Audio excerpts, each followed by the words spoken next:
26, 17 à 18. Acte 26, 17 à 18. Je t'ai choisi du milieu de ce peuple et du milieu des païens, vers qui je t'envoie, afin que tu leur ouvres les yeux, pour qu'ils passent des ténèbres à la lumière et de la puissance de Satan à Dieu, pour qu'ils reçoivent à la foi en moi le pardon des péchés et l'héritage avec les sanctifiés. Amen. Amen. Veuillez vous asseoir. Excellent Père de grâce, nous te disons merci. Le temps est venu où Dieu veut nous parler. Nous prions que tu disposes toutes choses, diriges toutes choses au nom puissant de Jésus-Christ. Amen. Amen. Amen. Amen. Amen. Alors, ce matin, nous parlons toujours de la mission de Jésus sur terre parmi les hommes. Et c'est ce qui fait qu'aujourd'hui, nous célébrons la Pâque.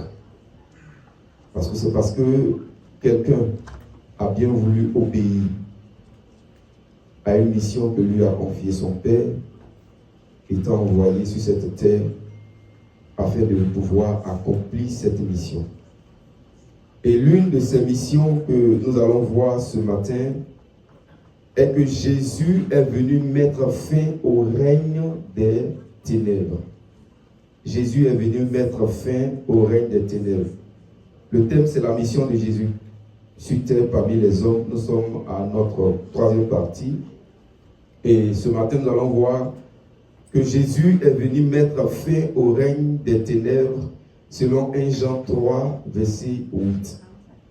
Bien-aimé, le Fils de Dieu apparu afin de détruire les œuvres du diable. Et donc, même si le diable avait tendance à te menacer, n'oublie pas que Jésus est apparu afin de détruire les œuvres du diable. Amen. C'est pourquoi, regardons en Colossiens 2, versets 14 à 15. Colossiens 2, 14 à 15.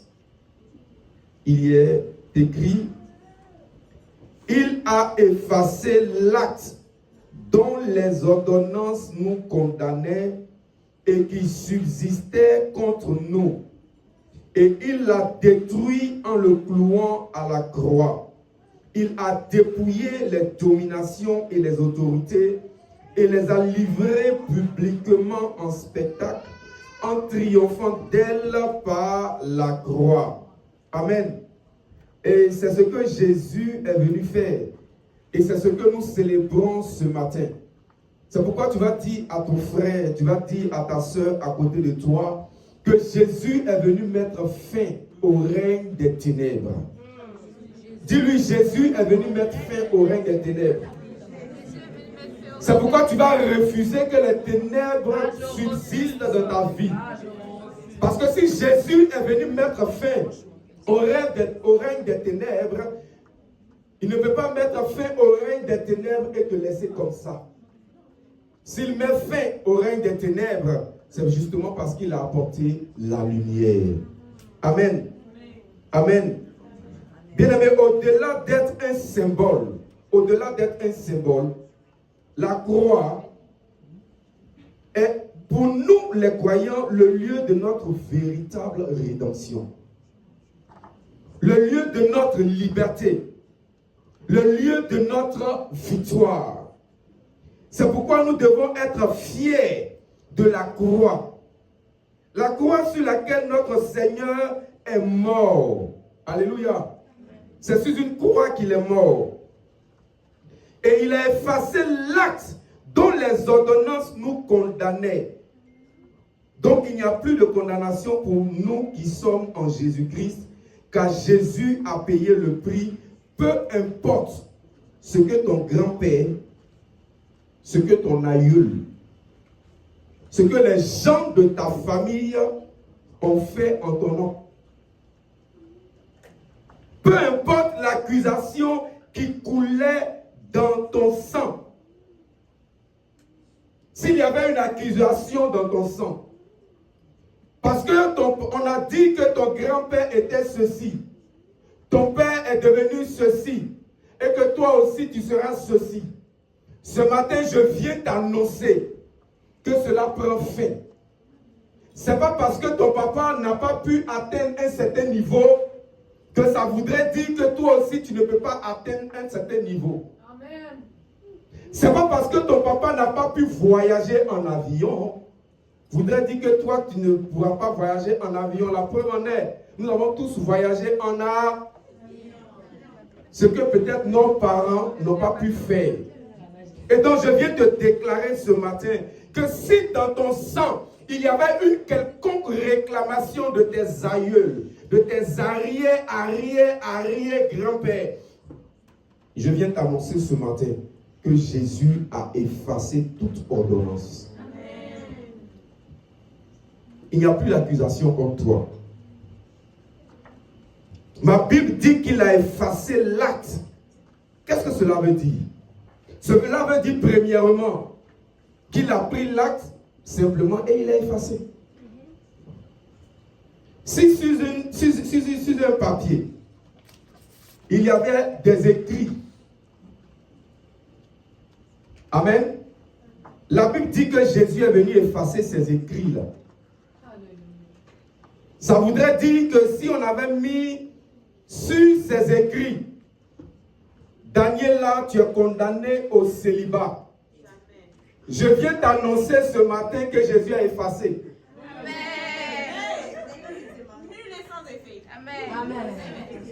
Si on avait dit que tu allais étudier, mais tu n'auras jamais de travail, ça a été écrit, mais je viens t'annoncer que Jésus a effacé. Si on avait dit que dans ta famille, les gens n'enfantent pas et que c'est susceptible que toi aussi tu ne puisses pas enfanter, ça avait été écrit. Mais moi je viens t'annoncer ce matin que Jésus a effacé cette ordonnance. Je ne sais pas si tu comprends ce que je suis en train de dire. Donc quand il dit effacer, c'est effacer. Premièrement. De deux, il a détruit l'acte. Non seulement sur l'acte, c'est effacé, mais il a détruit. Or, quand quelque chose est détruit, c'est détruit.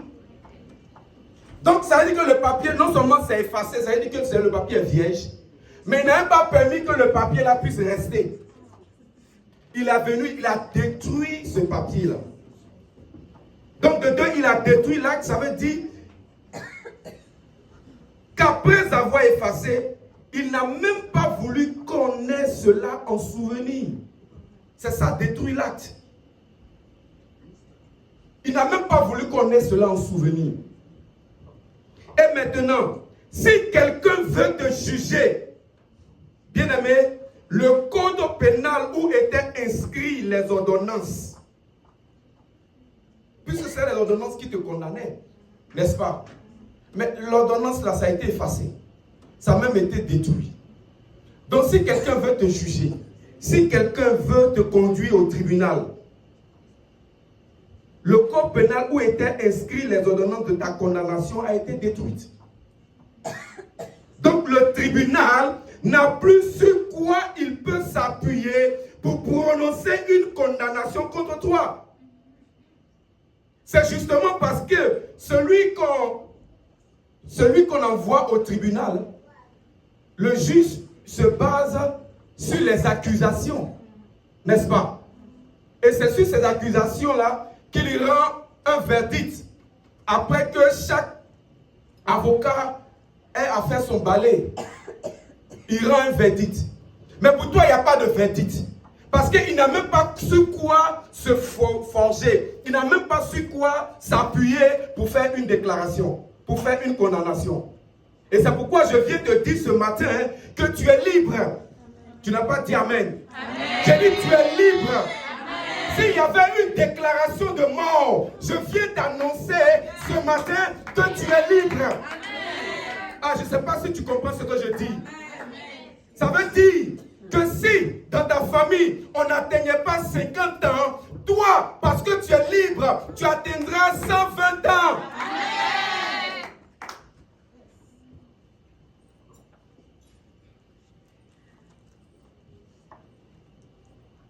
prononcer une condamnation contre toi justement parce que la liberté a été annoncée. Donc personne ne peut te condamner de quoi que ce soit parce que Jésus a payé le prix de ta liberté. Personne ne peut te condamner. C'est pourquoi quand tu chantes, c'est pourquoi ce matin, j'ai aimé et j'ai voulu et j'ai laissé que vous puissiez vous réjouir. Pourquoi? Parce que quand tu chantes, quand tu danses, tu sais pourquoi tu chantes, tu sais pourquoi tu danses. Amen. Justement, parce que tu as eu la victoire. Parce que tu as été libéré. Parce que quoi? Parce qu'on ne peut plus te condamner. Donc quand tu chantes avec vie. Tu chantes avec zèle parce que effectivement tu as été libéré. Même quand tu vas marcher dans ton quartier, dans les rues de Capucine, tu dois déclarer que Jésus t'a libéré. Que quelqu'un dise je suis libre. Je suis libre. Quelqu'un dit je suis libre. Je suis libre. Tu dis pas bien, hein? Est-ce que tu es réellement libre? Amen. Est-ce que tu es réellement libre? Parce qu'en principe, ce pourquoi Dieu a effacé l'acte, c'est justement parce qu'on était condamné. Condamné à cause de quoi? Du péché. Donc si tu es réellement libre, tu ne dois pas encore toi-même prendre l'ordonnance qui a été effacée, qui a été détruite. Tu vas formuler encore une autre ordonnance. Parce que c'est le péché que Jésus est venu effacer. Amen. Amen. Amen. Donc dis que je suis libre. Je suis libre. L'esclavage ne régnera plus jamais sur toi. Je viens de déclarer que l'esclavage ne régnera plus jamais sur toi. L'esclavage du péché ne peut plus régner sur toi. Justement parce que tu es libre. Amen. Amen.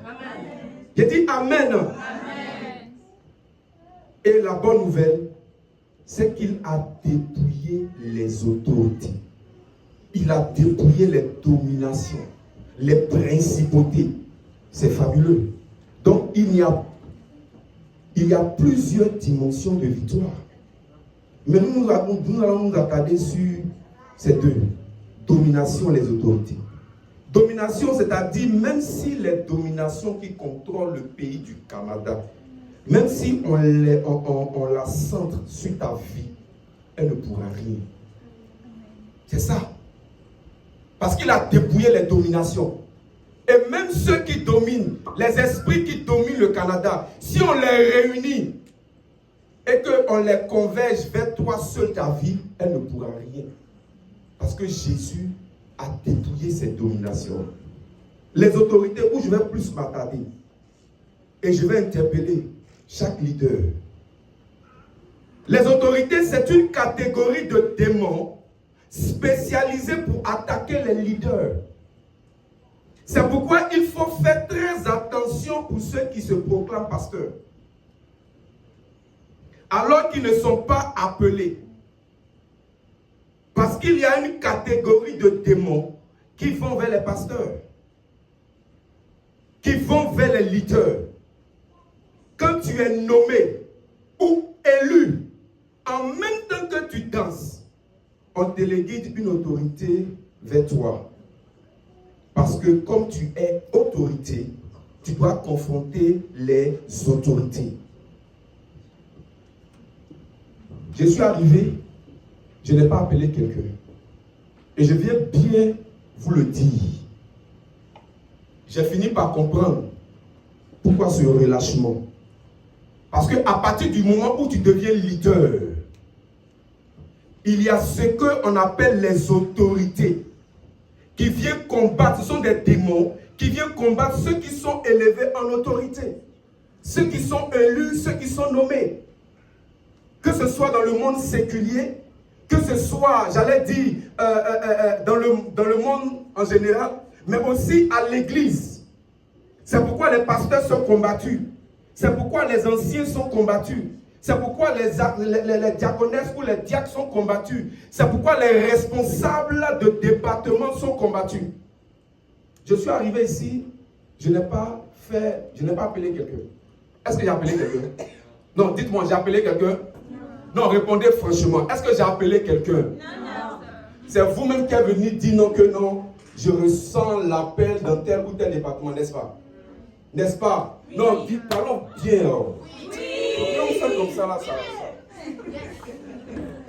Est-ce que quand je suis venu, il a dit, bon, département tant, toi. C'est ce que j'ai dit? Non. C'est vous-même qui êtes venu, non? Oui. Ah, pasteur, je veux servir Dieu à l'accueil. Pasteur, je veux servir Dieu à la communication. Pasteur, je veux servir Dieu au protocole. C'est pas vous-même? Oui. Et puis, qu'est-ce qu'il a fait? Il a nommé quelqu'un? Non. Est-ce que j'ai nommé quelqu'un? Non. Comment vos responsables sont devenus responsables? Vous avez fait quoi? Vous avez voté. Et c'est ce qu'on est en train de dire. Donc, ils sont devenus autorités.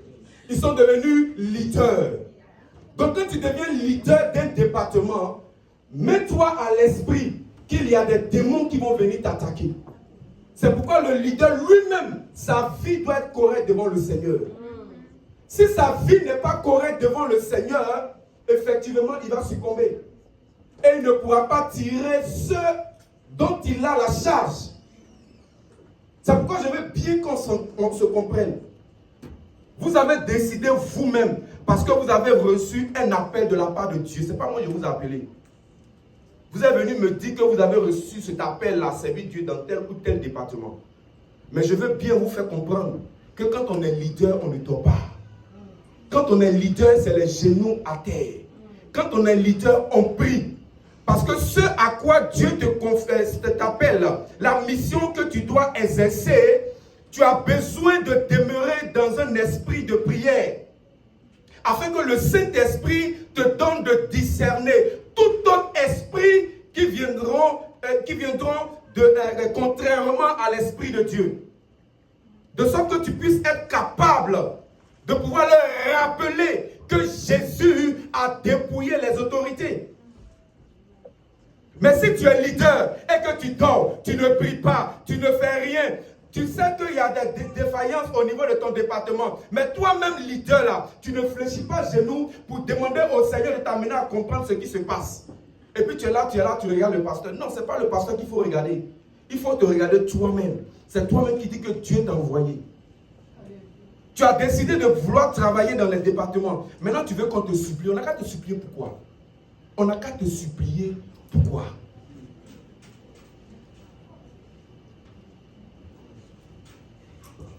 Ok. Quand tu es nommé ou élu, en même temps que tu danses, on te lègue une autorité vers toi. Parce que comme tu es autorité, tu dois confronter les autorités. Donc c'est un combat entre autorités. Ensuite, la Bible dit qu'il les a livrés en triomphant d'elle par la croix. Et là, en tant que leader, tu dois être conscient de cela. De sorte que lorsque tu sens que dans ton département, il y a quelque chose qui ne va pas, d'abord fais une introspection sur ta propre vie. Et si tu te rends compte que ta vie est en règle avec Dieu, en ce moment-là, interroge le Saint-Esprit pour qu'il t'amène à discerner ce qui ne va pas. Et en fonction de cela, tu vas prier et faire ce qu'il y a lieu de faire pour que les choses changent. Parce que les choses doivent changer. Jésus n'est pas mort en vain. Jésus est mort pour que les choses changent. Jésus est mort et il est ressuscité pour apporter une solution. Donc même s'il y a un problème dans un département, Jésus est la solution à ce problème-là. Amen. Maintenant, suivez-moi attentivement. Est-ce que ça veut dire que le diable n'a plus de force? Parce qu'on dit que Jésus a dépouillé. Est-ce que le diable n'a plus de force? Non. Vous savez, certaines personnes qui n'ont pas bien compris la Bible pensent que Satan n'a plus de force. Non, c'est faux. Le mot dépouiller ici veut dire qu'il a ôté le droit légal. Dépouiller ne veut pas dire que Satan n'a plus de force. Dépouiller veut dire que Jésus a retiré le droit légal que Satan avait suite à ta vie. C'est-à-dire que Satan n'a plus le droit légal. Au commencement, Adam a péché. Et le droit légal a été conféré à Satan. Pour qu'il puisse dominer sur l'espèce humaine. Vous comprenez? Comment nous savons? Il dit à Adam, tu es poussière et tu retourneras à la poussière. Après avoir péché. Et il dit à Satan, tu mangeras la poussière tous les jours de ta vie. Donc en principe, Satan doit manger qui? Il doit manger qui? Non, parlez bien. Non, comprenons ce que nous disons. Il doit manger qui? La poussière. Non, mais voilà. Non, ce n'est pas tous les hommes. Hein. Non. Moi, Satan peut manger. Non, soyons clairs. Qu'est-ce que Satan doit manger? La poussière. L'homme qui est mort. L'homme pécheur. Vous comprenez? Donc, si tu es là, tu ne fais que pécher. Pécher. Tu es une proie pour Satan. Mais lorsque tu renais de nouveau comme notre bien-aimé, Satan ne peut plus te manger. Amen. Ta viande devient amère dans sa bouche. Amen. Et c'est pourquoi on doit fuir le péché. Parce que c'est le péché qui a donné le droit légal à Satan de faire de ta vie ce qu'il veut. Mais quand Jésus sur la croix est venu dépouiller, il est venu enlever ce droit légal pour que, à cause de son sang, à cause de son sacrifice et à cause de ce que tu as accepté, cette œuvre de la croix, Satan n'a plus le droit légal de faire quoi que ce soit de ce qu'il veut de ta vie. Amen. C'est ça dépouiller.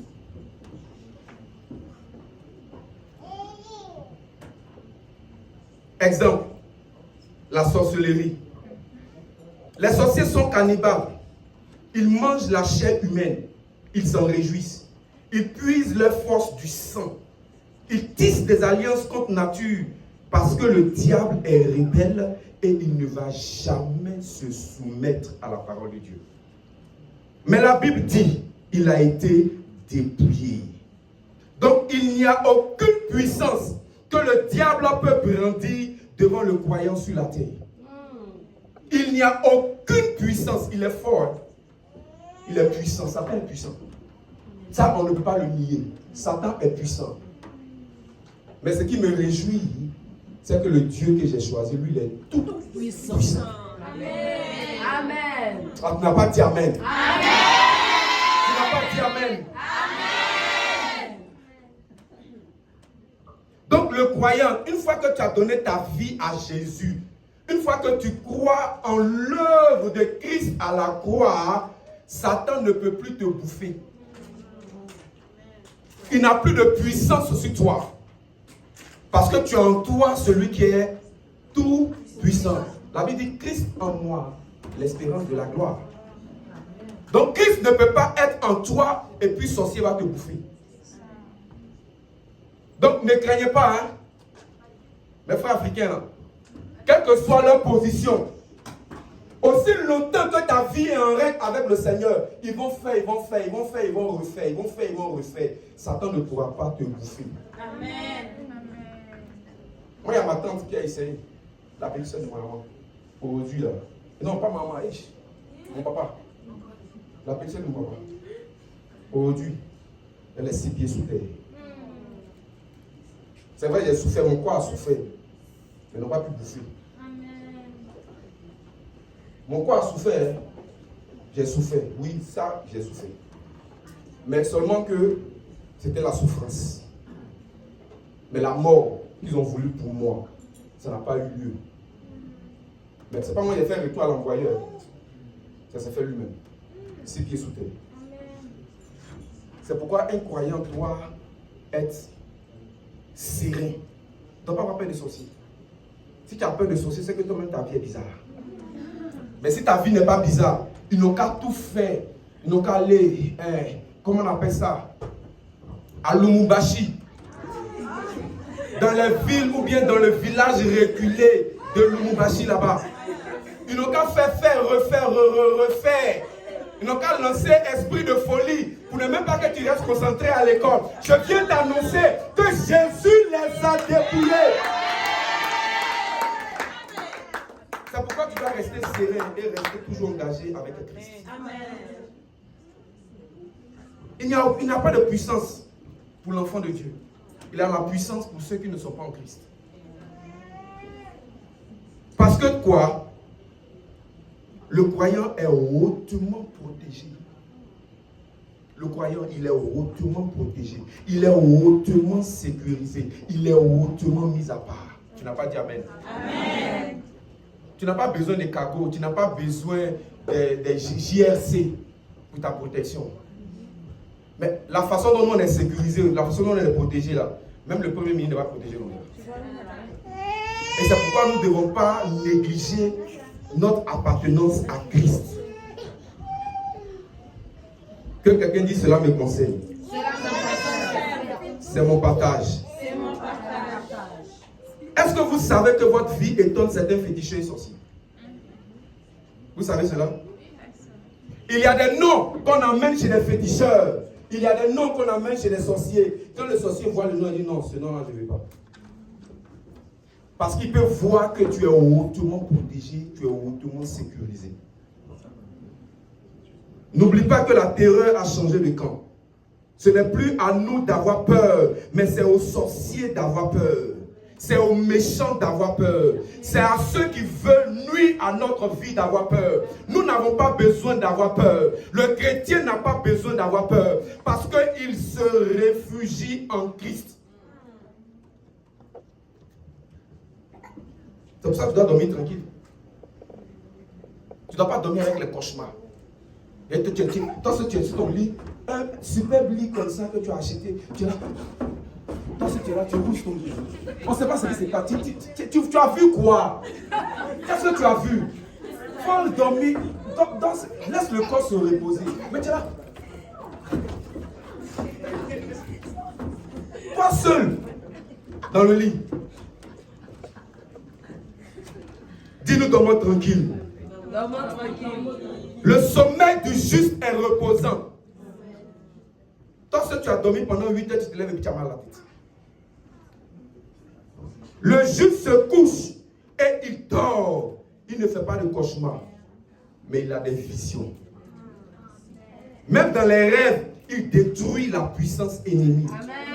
C'est pourquoi les gens qui viennent me raconter les rêves. Ah, pasteur, j'ai rêvé.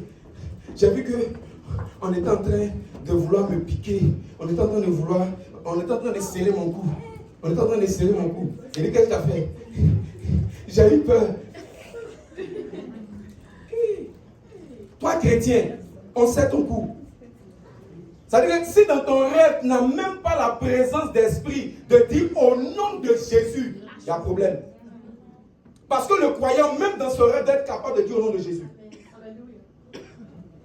Mais si dans ton rêve, tu ne peux pas te rappeler que Jésus-Christ mourut à la croix et ressuscité, a dépouillé les démons pour dire au nom de Jésus, j'enlève ma main, il y a un problème. Et tu l'as laissé lacérer ton cou quand tu t'es réveillé. Mais c'est que ta main n'est pas loin.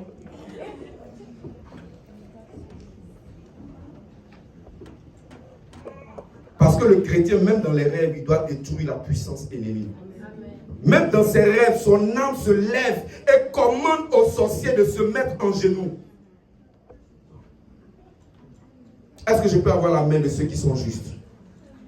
Bien aimé, je vais vous dire une chose en ce qui concerne la liberté dans la délivrance.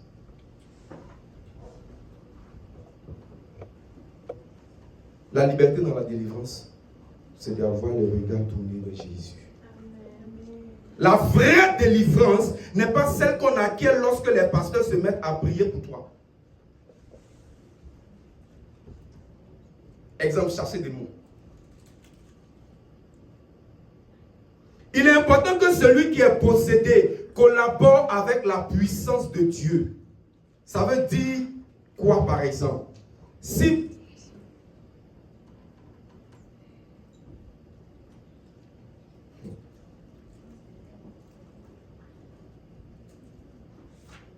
tu aimes regarder des films pornographiques, là,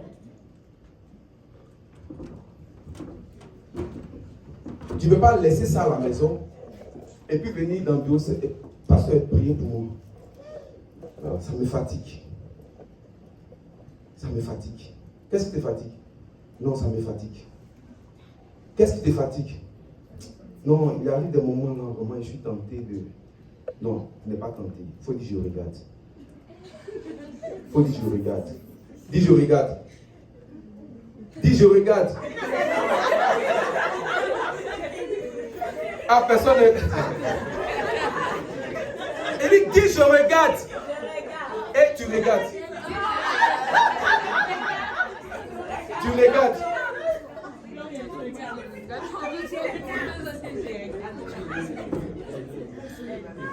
Je ne sais pas, mais l'Esprit de Dieu me rappelle ça encore.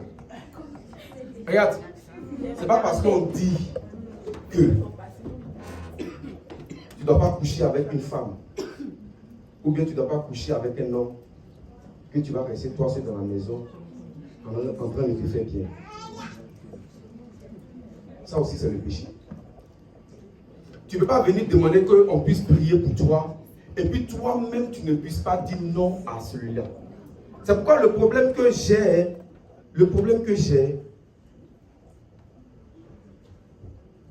la puissance ne pourra pas agir parce que tu dis que c'est ce que tu veux. Tu aimes voler. On veut chasser le démon et tu te plains comment je vais faire pour construire mon château. Il ne pourra pas partir. Pour qu'il parte, il faut que ton cœur soit d'accord avant qu'il parte. Donc le problème, ce n'est pas le fait qu'on puisse prier pour toi, pour que l'esprit de je ne sais quoi, de vol, de mensonge, de masturbation, puisse te lâcher. Non. Mais il faille que tu puisses coopérer. C'est pourquoi même si on a prié 100 fois pour te débarrasser de ce démon, et que toi-même tu n'as pas coopéré afin que ce démon parte, il reviendra. C'est pourquoi je ne suis pas trop sur le fait, non, chasser démon. On va chasser démon 10 fois, 15 fois, 15 ans, le démon sera là. Tant que toi-même tu ne coopères pas pour dire non, que je me débarrasse de cela. Parce que dans la délivrance, c'est vrai qu'il faut prier pour la délivrance, mais il faille que celui pour qui on prie puisse être conscient de ce qu'il lui-même doit se débarrasser de ce pour quoi on prie. C'est pourquoi bien souvent dans mes délivrances, moi demandez, je n'aime pas faire beaucoup de bruit. Parce que dans la délivrance, ce que je recherche, est-ce que la personne qui est habitée par l'Esprit a Jésus? Parce que l'Esprit qui te possède, c'est un esprit contraire à l'Esprit de Dieu. Or, ce dont je sais, et ce que ma Bible dit, Jésus ne peut pas être dans une vie et puis un démon sera là. Le Saint-Esprit ne peut pas être dans une vie parce que le Saint-Esprit est jaloux. La Bible dit que notre Dieu est un Dieu jaloux. Donc, si un démon a pu te posséder, la question que moi je pose à celui qui est possédé, est-ce que tu as Jésus? Tu peux peut-être dire que tu as Jésus, mais séance tenante, je te fais accepter Jésus. Je te fais accepter la personne du Saint-Esprit. Parce que je suis conscient que si le Saint-Esprit est pleinement dans ta vie, il ne peut y avoir aucune possession. Parce qu'à l'instant où l'Esprit de Dieu prend possession de ta vie, il ne laisse pas de place pour une quelconque possession de quoi que ce soit. Voici la vraie délivrance. La vraie délivrance, c'est de pouvoir amener celui qui est possédé, de pouvoir accepter Jésus et de demander à ce que l'Esprit de Dieu prenne possession. C'est-à-dire que remplisse, même pas possession, remplisse toute sa vie. Parce que si l'Esprit de Dieu remplit toute ta vie, il n'y a pas question qu'il puisse avoir un quelconque démon dans ta vie pour t'amener à commettre toujours les mêmes péchés. C'est pourquoi il faut rechercher la plénitude de l'Esprit. C'est pourquoi on parle de plénitude de l'Esprit de Dieu. Parce que quand l'Esprit est rempli dans toute ta vie, il n'y a pas d'espace pour un quelconque esprit. Voilà la véritable délivrance. Et c'est ce qu'il faut rechercher. Pas aller chez les pasteurs pour qu'on prie pour toi pour les mêmes sujets pendant 15 ans. Mais c'est de te poser la question de savoir, est-ce que j'ai vraiment accepté Jésus? Est-ce que j'ai vraiment dit non à ce qui m'avait retenu captif antérieurement?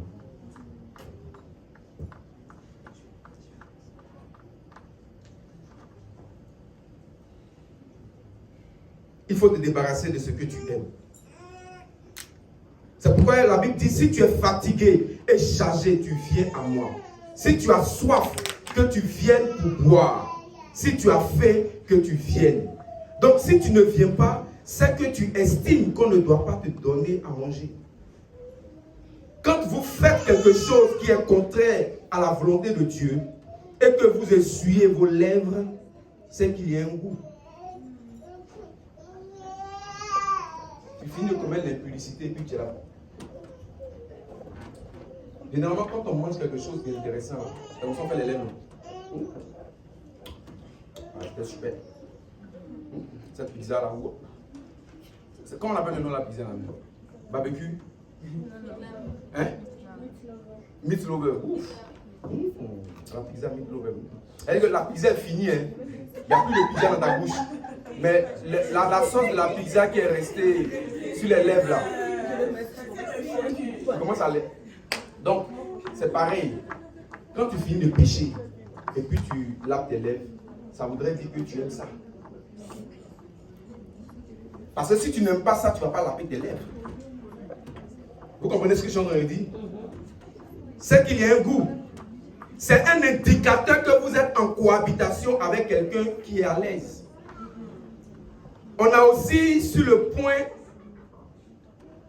de la délivrance des personnes qui maintiennent le fait que quand on est né de nouveau, il faut absolument que tu ailles faire la délivrance. Oui, sur ce point, je suis entièrement d'accord.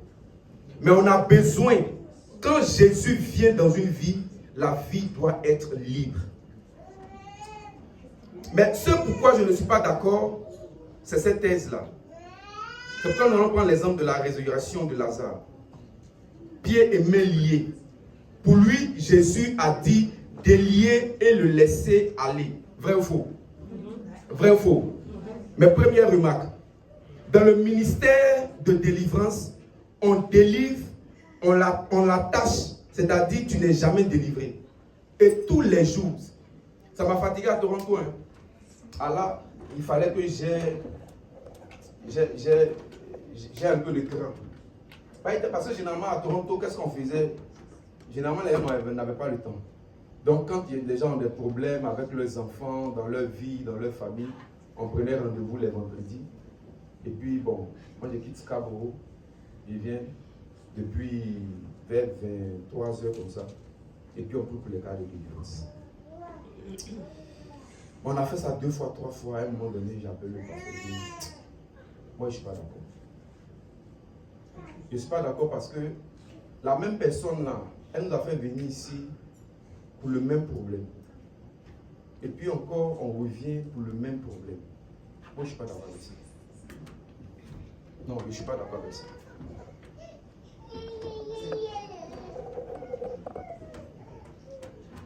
On est dans l'église, je te combats, je combats, je combats, je combats, je brise, je brise. Bon, on a brisé jusqu'à... Et puis on continue de briser encore. 15 ans de combat, on est on est toujours là. Dans l'exemple de Lazare, Lazare n'est pas resté avec les bandes toute sa vie.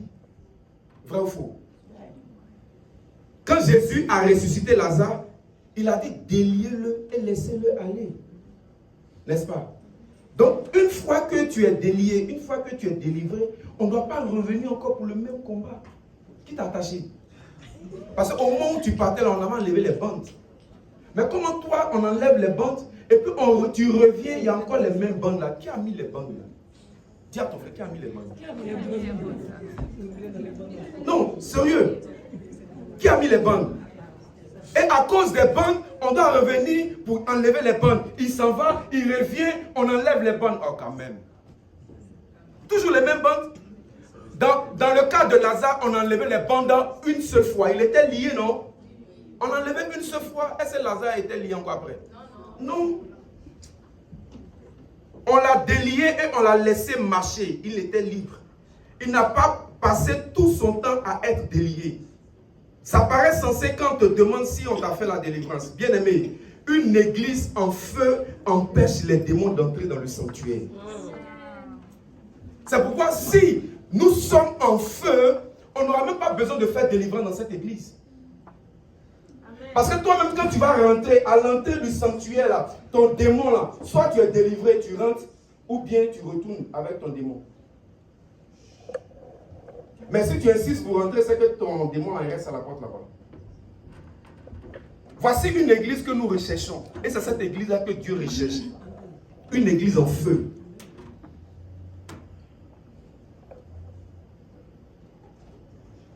Pourquoi Parce que c'est une zone occupée, un territoire d'influence de la gloire de Dieu. Parce que ici, le ciel est ouvert et nous déclarons, nous décrétons, nous établissons qu'à l'église du Bon Berger, le ciel reste ouvert. Amen. Oh, tu n'as pas dit amen. Amen. Le ciel de l'église du Bon Berger reste ouvert. Amen. J'ai dit le ciel de l'église du Bon Berger reste ouvert. Amen. Et que la puissance de Dieu, le feu de Dieu, l'esprit de Dieu se mouvoie constamment dans ce lieu. Amen. Et c'est pourquoi si tu viens ici avec un quelconque problème, tu ne dois pas ressortir avec ce problème et être délivré. Amen.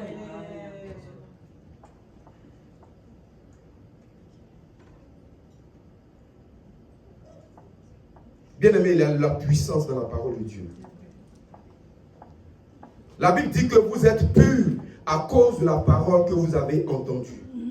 Il n'y a aucun démon qui puisse tenir devant la puissance du feu et de la parole de Dieu. Deuxième remarque. Pourquoi on veut s'attarder à la résurrection avant la croix? La mort de Lazare, c'était la résurrection avant la croix. Quand Lazare est mort, c'était avant la croix. Mais quand Jésus est mort, c'était après. C'était après. Donc, dans sa tombe, on a trouvé quoi? Dans la tombe de Lazare, on a trouvé quoi? Les bandes liées. En quoi à Lazare? Donc, il a fallu que Jésus ordonne qu'on le délie pour qu'il parte. N'est-ce pas? Donc, lui, c'est une mort, c'est une résurrection avant la croix. On est d'accord? On comprend? On comprend? D'accord. Mais Jésus, lui, sa résurrection, c'est après la croix. Et la différence, c'est que Jésus, dans sa tombe, qu'est-ce qu'il y avait?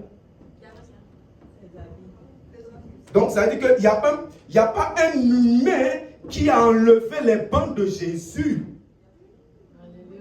Pourquoi ne voulons-nous pas nous attarder à la délivrance après la croix et on veut toujours délier les gens pour qu'ils partent? Pourquoi? Dans la tombe de Jésus, on a trouvé les bandes qui étaient par terre. Personne n'a délié, quoi que ce soit. Et même quand les femmes ont voulu, les anges ont dit que nous sommes dans une nouvelle dispensation. Là, ce n'est plus une question d'homme qui va venir retirer les bandes. Ce sont les anges eux-mêmes qui descendent pour venir enlever les bandes et les bandes ont été ôtées. Amen. Amen. C'est pourquoi on ne doit pas s'attarder sur des délivrances avant la croix. Mais rechercher à amener ces personnes-là à avoir les regards fixés sur Jésus. Parce que quand tu as les regards fixés sur Jésus et que tu donnes entièrement ta vie à Jésus et que l'Esprit de Dieu possède, remplit ta vie, on n'a pas besoin de te délier. Les anges eux-mêmes font le travail. Amen.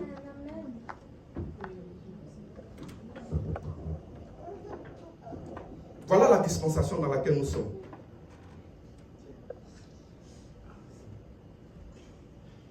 Il y a eu 2 morts, mais 2 cas différents. Vous ne pouvez pas vous identifier à l'ancienne alliance, car nous sommes nés de nouveau. Celui qui regarde à Jésus ne peut jamais rester dans la prostitution. Celui qui regarde à Jésus ne peut jamais rester dans la masturbation.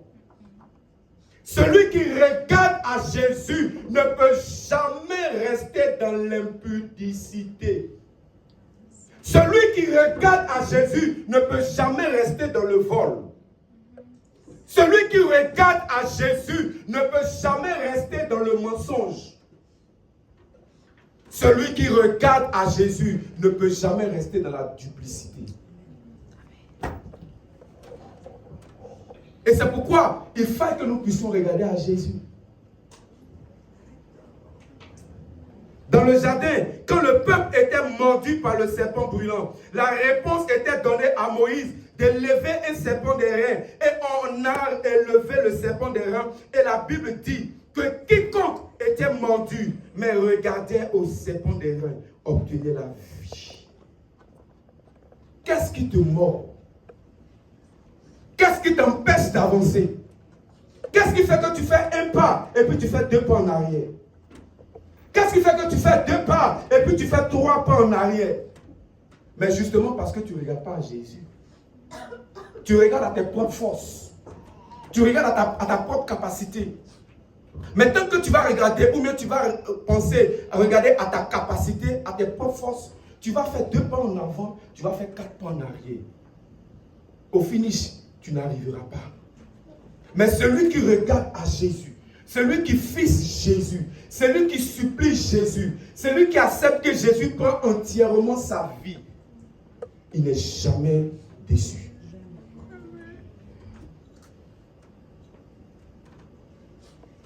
Jésus ne peut pas te regarder et continuer à élever ton regard vers lui et continuer de vivre dans la possession. Impossible. Impossible de marcher dans la honte. Impossible, car cela n'est point ton partage. Bien aimé, la boue n'est pas ta place. La boue n'est pas ta place, c'est pour l'époque. Même ici, même dans l'époque du Canada, même, ils ne sont pas trop dans la boue. Hein. C'est chez nous là-bas, là, on les voit beaucoup dans la boue. Donc la boue n'est pas ta place. Tu ne dois plus patauger dans la honte. Tu patauges dans la honte. Ce qui fait que tu es obligé de trier les dimanches. Parce que quand tu ne patauges pas dans la honte, quand tu es correct, il n'y a rien à faire. Oh, mais je viens de déclarer ce matin quelque chose sur toi. Oh, je viens de déclarer quelque chose. Le vêtement de gloire te sera donné par le Maître au nom suprême de Jésus. Amen. Non, je viens de déclarer quelque chose. Je te dis que le vêtement de gloire t'est donné par le Maître suprême. Amen. Le vêtement de gloire t'est donné. Est-ce que quelqu'un peut dire un bon amen? Amen. Avoir les regards sur Jésus et cette délivrance, la vraie, c'est là où le croyant réussit à avoir un regard sur la personne de Jésus, sur son œuvre, sur ce qu'il a fait. C'est ça le plus important. Quand tu regardes à ce que Jésus a fait, c'est pourquoi il est important de se souvenir depuis Gethsémani, où il a voulu dire non, je ne veux plus. Où il a voulu dire non, c'est pesant. Où il a voulu dire non, je ne peux plus continuer. La Bible dit que, il a dit, si ça ne tenait qu'à moi, je m'arrêtais là. Mais pas ma volonté, la volonté de celui qui m'a envoyé. Et il n'est pas resté à Gethsémani. Il a bien commencé à Gethsémani. Parce que c'était dans un jardin que le droit légal nous avait été dépossédé. Et Jésus a permis que ce soit dans un jardin que le droit légal nous soit octroyé. C'est dans un jardin que le droit légal avait été octroyé à Satan. De pouvoir manger, de faire de l'homme sa nourriture. Mais c'est dans un jardin, au jardin d'Éden, le droit légal avait été donné à Satan. Mais au jardin de Gethsémani, Jésus n'a pas voulu que cela reste comme ceci. Il dit non, pas ma volonté, mais la volonté de celui qui m'a envoyé. À l'instant T, le droit légal avait été dépossédé à Satan. Et il ne s'est pas arrêté là. Il a continué le parcours jusqu'à la croix, jusqu'à la mort de la croix. Et quand, en tant que chrétien, tu te souviens de ce parcours de celui qui est mort pour toi, tu ne peux plus laisser Satan te mentir. Tu ne peux plus laisser Satan te ramener dans les vilaines choses. Mais toujours se souvenir. C'est pourquoi on parle de la Sainte Seine. C'est les 2 sacrements que Jésus a laissés. Le baptême et la Sainte Seine. Pour nous souvenir de sa mort et de sa résurrection. Et ce souvenir-là doit nous amener à ne plus laisser notre vie dans les mains de Satan. Ce souvenir doit nous amener à ne plus laisser notre vie comme ci, comme ça. Non. Il pouvait dire aux Galates, insensés, qui vous a ensorcelé? Vous, aux yeux de qui Jésus-Christ a été dépeint comme crucifié. Allez-vous terminer dans la chair après avoir commencé par l'esprit? Allez-vous continuer dans la chair après avoir commencé par l'esprit? Les Galates avaient commencé dans l'esprit. Ils étaient bien bouillants. Ils étaient engagés. Mais qu'est-ce qui n'a pas marché pour que la chair prenne le dessus? Et puis pour avoir commencé dans l'esprit, ils sont en train de terminer dans la chair. Je prie que cela ne soit pas ton cas aujourd'hui. Parce que Jésus n'est pas mort en vain. On a commencé dans l'esprit, on termine dans l'esprit. On a commencé dans l'esprit, on termine dans l'esprit. Notre chair a été clouée lorsque Jésus était cloué à la croix. Le vieil homme a été crucifié. Ne permets pas à ce vieil homme de ressusciter. Ce n'est pas ton droit.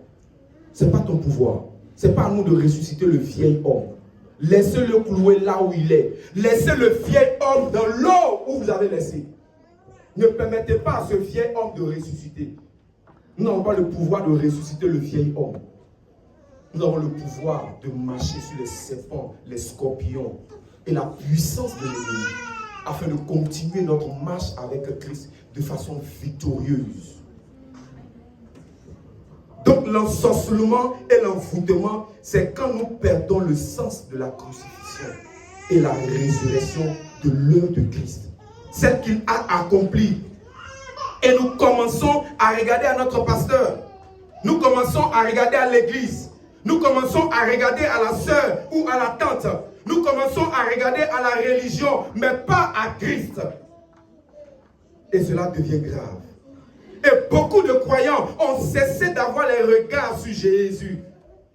C'est très important de regarder Jésus, car c'est lui qui a été envoyé pour payer le prix en mourant à la croix pour nous et pour ta vie. Cela relève d'une importance capitale. Vous savez, l'une des choses que nous avons est que nous ne respectons pas le protocole de Dieu. Le protocole divin dans son action. Les croyants sont bien souvent dépourvus d'intelligence et de sagesse. Je dirais même d'ingratitude. Soyons reconnaissants au Père qui a donné son Fils pour nous. Mais soyons aussi reconnaissants à Jésus qui a payé ce prix fabuleux d'obéissance pour que toi et moi, nous soyons sauvés. Jésus, lui, il a donné son Fils. Mais si Dieu a donné son Fils. Mais si Jésus n'avait pas accepté, nous ne serions pas sauvés. Donc de la même manière que nous devons être reconnaissants à Dieu le Père, nous devons aussi l'être à Christ. Parce qu'à Gethsémani, la mission pouvait échouer. À Gethsémani, la mission pouvait échouer. Mais il a tenu le coup jusqu'à la croix. C'est pourquoi nous devons être reconnaissants à Jésus qui a payé le prix fabuleux d'obéissance pour toi et moi, pour nous avoir sauvés. Rester dans sa présence est suffisant. Vous savez, si vous n'avez pas la révélation, demandez à Jésus. Jésus, révèle-toi à moi. Ne priez pas pour que Jésus vous apparaisse, mais priez pour avoir la révélation de qui il est. S'il doit vous apparaître, il vous apparaîtra. Même s'il ne vous apparaît pas, cela ne veut pas dire que vous serez moins grand. Il faut que vous ayez la révélation de qui il est. Et cela, vous pouvez le demander au Saint-Esprit. Pourquoi? Car c'est pour cela qu'il est venu pour aider chacun, pour avoir une bonne révélation de qui est Jésus.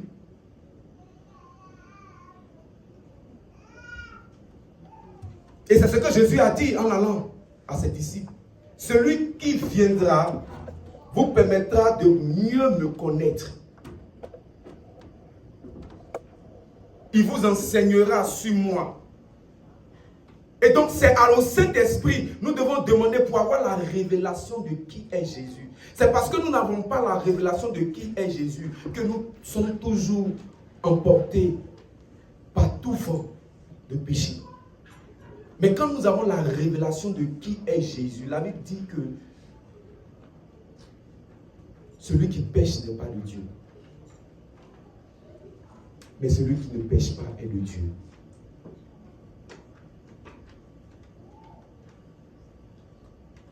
Et c'est parce qu'on a la révélation de qui est Jésus, on ne se laisse pas sombrer dans le péché. Tout le temps, tout le souffle, toutes les années que le Seigneur me donnera de vivre, je ne vais que parler de ça. Parce que nous devons préparer une église glorieuse, sans tache, ni rite, rien de pareil. Et pour préparer cette église, il faille rappeler à cette église ce que Christ a accompli pour nous. Afin que dans notre vie et dans notre marche de tous les jours, nous ayons cela à l'esprit. Afin de ne même pas laisser Satan. Parce que tout ce qu'il cherche, il cherche à manger. On lui a donné le mandat de manger la poussière. Or, nous sommes poussière. Et toutes les fois que tu ouvres une brèche dans ta vie pour le péché, tu donnes mandat à Satan de te bouffer. Et c'est pourquoi nous devons avoir la présence d'esprit chaque jour, la révélation de ce que Jésus a accompli pour nous, pour que nous ne puissions pas sombrer dans le péché. C'est pourquoi nous allons faire cette déclaration. Dis Saint-Esprit, aide-moi à avoir la révélation de qui est Jésus. Je veux connaître mon Rédempteur. Je veux connaître le Messie. Je veux connaître mon Sauveur et mon Roi. Alléluia. Il est venu mettre fin au règne des ténèbres. Et les ténèbres ne régneront plus jamais dans ta vie. Au nom suprême de Jésus. Il y a des moments où il faut dire Amen. J'ai dit les ténèbres ne régneront plus jamais sur ta vie. Amen veut dire ainsi soit-il. Et quand une déclaration est faite et que tu ne dis pas Amen, ça voudrait dire que tu n'as pas compris ce qui a été dit. Or, si tu as compris ce qui a été dit, tu vas pousser un Amen vibrant. Je dis que Jésus est venu pour annuler le règne des ténèbres dans ta vie. Amen. Oh, un Amen vitaminé là. Amen. Un Amen vitaminé. Amen. Un Amen au pluriel. Amen. 3 fois Amen. Amen.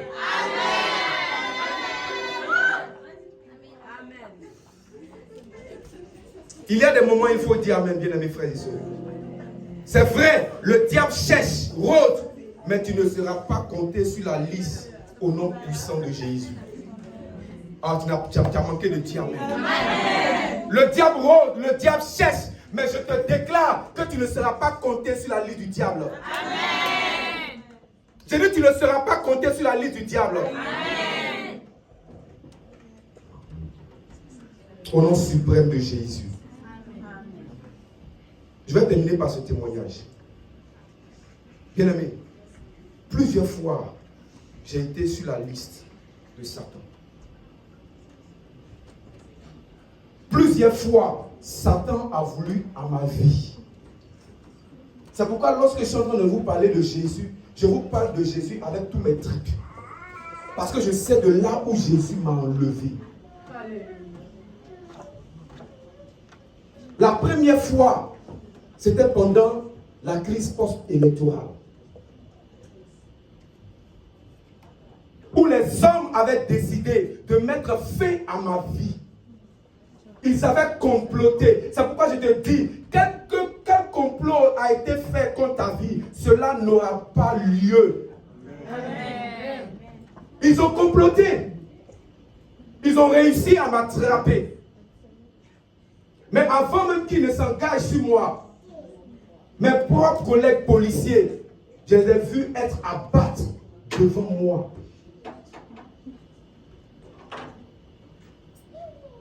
J'étais sur la liste. Mais pour cette première fois, ils ont échoué. Pendant que certains étaient abattus, moi, Dieu m'a donné la vie sauve. J'ai été maltraité. J'ai été blessé. J'ai été frappé. On a même voulu m'empoisonner. Mais sur cette liste-là, mon nom n'y figurait pas. Et Jésus m'a sorti de là. Amen. La deuxième fois, ils m'ont mis sur une liste encore. Pendant que je revenais du Ghana, on m'a pris à la frontière. J'étais un homme à abattre. Mais sur cette deuxième liste-là, le Seigneur n'a pas permis que ma vie puisse être ôtée. On m'a mis sur une troisième liste. Alors que j'étais engagé à servir le Seigneur. C'est pourquoi je vous encourage et je vous exhorte, les responsables de département, revenez à votre premier amour. Ce que vous avez commencé, puis vous avez commencé maintenant à disparaître là. Revenez.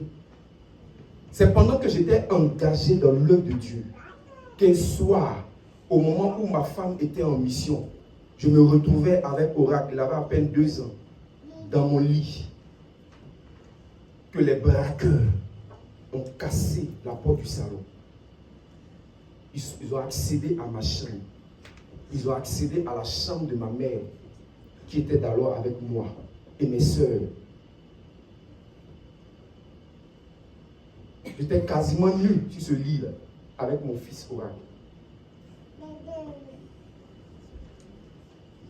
Ils avaient une liste, mais en réalité, mon nom était en crayon. Ils m'ont montré le PA, pistolet automatique. En tant que policier, j'ai vu charger les munitions. Ils ont même chambré devant moi. Et j'étais destiné à être abattre. Parce que sans il, j'avais l'argent de l'église. Et sur cette liste-là, Dieu n'a pas permis que, bien ayant chambré, ils auraient pu me descendre mon fils, violer peut-être ma mère, violer mes soeurs. Mais Dieu merci, j'avais une mère formidable. Donc, si vous pensez que vous arrivez à exceller, si vous pensez que vous arrivez à réussir, ou du moins à avancer à Campus ici, ce n'est pas de votre propre force. C'est justement parce que vous avez des parents qui fléchissent chez nous chaque jour pour Dieu. C'est pourquoi ne pensez pas que tout est acquis. Cette mère, pendant que je me retrouvais dans la chambre, des fois je me surprenais en train de prier pour son fils. Elle priait pour son fils jusqu'à elle avait les larmes aux yeux. Tellement qu'elle voulait que Dieu puisse bénir son fils, son premier fils que j'étais. C'est pourquoi il faut que, pendant que vos parents, dans vos différents pays d'origine, fléchissent genoux, sont en train de prier pour voir des réussites, vous aussi, vous devez avoir les yeux fixés sur Jésus. Amen. Parce qu'il peut y avoir un temps où les parents prient pour vous et ça marche. Mais vous n'aurez pas tout le temps. Aujourd'hui, ma mère est morte. Elle ne prie pas pour moi. Donc si moi-même je ne regarde pas la croix, si moi-même je ne prie pas, si moi-même je ne m'attache pas, je peux être bouffé par Satan. Amen. C'est pourquoi je veux vous interpeller. 3 fois, plus de 3 fois même, on a même échappé à un accident, mon épouse et moi. Même la sorcellerie, ça a été dévoilé. Où j'ai parlé de ma tante paternelle, bien sûr, qui est sous 6 pieds sous terre aujourd'hui. Donc si vous ne regardez pas à la croix, si vous ne regardez pas à l'œuvre que Christ a accompli, si votre vie n'est pas en ordre, les parents peuvent prier, ça peut marcher, tout peut bien se passer, mais ça ne peut pas toujours être pareil. La Bible dit qu'il y a un temps pour toutes choses. Et c'est pourquoi, dès maintenant, il faut prendre conscience. Et vous aurez bien plus de grâce. Pendant que vous avez encore vos parents vivants, pendant qu'eux, ils prient là-bas, vous aussi, vous priez ici. Ils prient là-bas, vous aussi, vous priez ici. Et vous sortez victorieux dans tous vos combats. Amen. Amen. Amen. Amen. Amen. Amen. Amen. Amen. Amen. Amen. C'est pourquoi nous allons terminer avec le repas d'alliance. Je vous ai dit aujourd'hui, c'est un culte spécial. Donc on finit le repas d'alliance et puis maintenant on va manger le repas fraternel. Amen. C'est pourquoi je vais vous demander de vous tenir le jour.